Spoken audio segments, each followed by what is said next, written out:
Seen a lot of change, been through a lot of pain. Some things are not the same. Good afternoon mga idol. Nana po din makita na to sa fishing boat. Palawod na siya mga idol.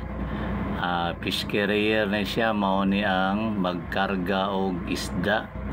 Adto na po siya dito sa lawod kay magkuha na po siya og isda dito mga idol. Niyo kapadulong na siya mga idol. Ari na siya diri agi sa may pupa na mo dapit. Ari siya agi sa pupa. Then ni si FB RFT 800 or 800. Kapadulong na mga idol, paduol na siya. Ni si RFT 800 adto na siya dito sa Moro Gold kay magkuha na po ni siya isda ato sa iyang kuan mga kauban niya porciner atong tig-area og pukot.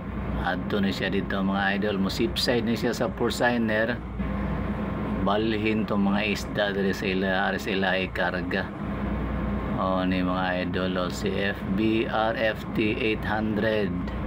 Shout out diay sa tanang crew aning FB RFT 800. Mayong pagbiyahe mga kabaro. Mo na siya mga idol, miagi na sa pupa na mo. Tara, painga na siya dito sa lawod. Dire siya sa pupa na umiagi mga idol. Paduol lang yun siya, dikit-dikit ra. Tapos naapaday sa pod mga idol. Adto po ni siya agi ito sa may proa na mo dapit. Palawod po ni siya, palawod. Gukdanay ni silas isa. Lain po ni siya nga kumpanya mga idol. Ano ni siya sa proa na mo agi. Kusog po kayong mudagan mo ni sakto nga pang kuan jud carrier kay dilema daot ang isda ba. Kusog man mudagan niya mga kuan fish carrier.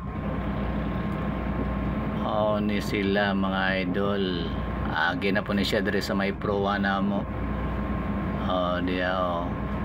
Sa proa siya agi. Dikit-dikit rada nila ni mga idol. Mo na siya, dol-dol na siya sa proa na mo. Ana siya sa proa, agi na mo paingon sa lawod kay magkuha na pug mga isda. Maone sila siging gabiyahe. So mao lang update na turong adlaw mga idol. Salamat sa iyong suporta. Thank you so much for watching mga idol. Have a great and blessed day.